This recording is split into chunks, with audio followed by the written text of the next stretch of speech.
నేను యూనివర్సిటీలో ఎంఎస్సి చదివేటప్పుడు ఆ విచిత్రం ఏంటంటే మా యూనివర్సిటీ నుండి మందిరానికి నా మాదిరి నడిస్తే 20 నిమిషాలు. ఆ మందిరం దగ్గరే చాలా మంది ప్రొఫెసర్లు ఉంటారు, మా డిపార్ట్మెంట్ ప్రొఫెసర్లు కూడా. మందిరంకి వెళ్ళాలంటే ఖచ్చితంగా వెళ్ళేటప్పుడు వచ్చేటప్పుడు ఎవరో ఒకళ్ళనే కనిపిస్తారు. నమస్తే సార్ అంటే నమస్తే, ఏంటి వెళ్తున్నావు అంటే చర్చికి వెళ్తున్నాను. ఓ చర్చికా అంటే తర్వాత నీకు అది చూస్తాం బయటికి రాని. మనం అప్పుడే రక్షణ పొందినాం కదా, అస్సలు డోంట్ కేర్. దినం ఆదివారం, రేపు సోమవారం ఎంఎస్సి ఫస్ట్ ఇయర్. అప్పుడు ఎగ్జామ్స్ సంవత్సరానికి ఒకసారి. ఇప్పుడు మీ మాదిరి సెమిస్టర్లు కాదు, 50 మార్కులు రావాలా మినిమము, 35 కాదు. నేను పీజీ చేసే దినాల్లో ఏ రోజు మందిరానికి ఆదివారం నుండి శనివారం దాకా ఆలస్యంగా వెళ్ళినట్లు నాకు గుర్తులేదు.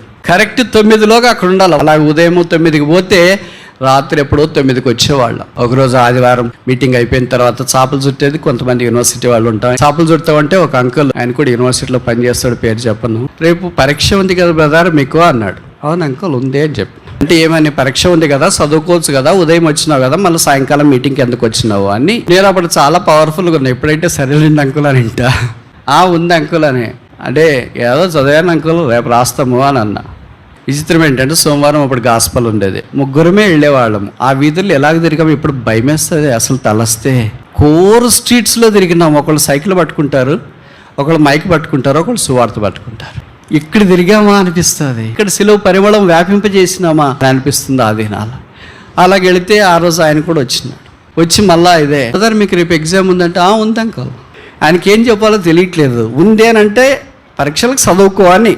ఇటు మీటింగ్ అంతా వచ్చేసి చదువు మానేస్తున్నావేమో అని ఆయన బాధ అయింది. నేను యూనివర్సిటీ ఎంఎస్సి ఫస్ట్ ఇయర్ రాసిన తర్వాత సంవత్సరానికి ఒకసారి అని చెప్పాను కదా, సెకండ్ ఇయర్ చదువుతున్నప్పుడు యూనివర్సిటీలో మా డాబర్ నుండి అక్కడ పోస్ట్ ఆఫీస్కి వెళ్తే కొద్దిగా దూరం వెళ్తా ఉంటే మా ప్రొఫెసర్ ఒక ఆయన కనిపించినాడు. కంగ్రాచులేషన్స్ రిజల్ట్స్ వచ్చినా నీకు యూనివర్సిటీ ఫస్ట్ ర్యాంక్. నాకు యూనివర్సిటీ ఫస్ట్ ర్యాంక్ నేను నమ్మలేకపోతున్నాను సార్ అంటే, తర్వాత రా నా రూమ్కి నేను నీకు రిజల్ట్స్ పేపర్ చూపిస్తాను అని అన్నాడు. సరే అయిపోయిన తర్వాత నేను మామూలుగా రూమ్కి పోను, అంత ఇంత అడమెంట్ కాదు.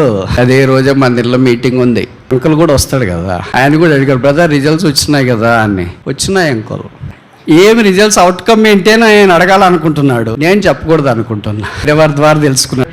మా ప్రొఫెసర్లు ఆయనకు బాగా తెలుసు. వాళ్ళని అడిగినా రిజల్ట్స్ వచ్చినాయి కదా ఏమైందని. వాళ్ళు చెప్పినా మీ వాడికి ఫస్ట్ ర్యాంక్ వచ్చింది, సెకండ్ ఇయర్ అయిపోయింది, ఫస్ట్ ర్యాంక్ అట్లే దేవుడు కీపప్ చేసినాడు. ఆసియా దేశంలో అతి పెద్ద ఆడిటోరియం యూనివర్సిటీలో ఉంది. అప్పటి గవర్నర్ కృష్ణకాంత్ వచ్చి బహుమతి ప్రదానం చేస్తున్న గోల్డ్ మెడల్ తీసుకుంటున్నాడు. నాకు అనిపించింది నాకు దేవుడు ఇది ఇచ్చినాడా.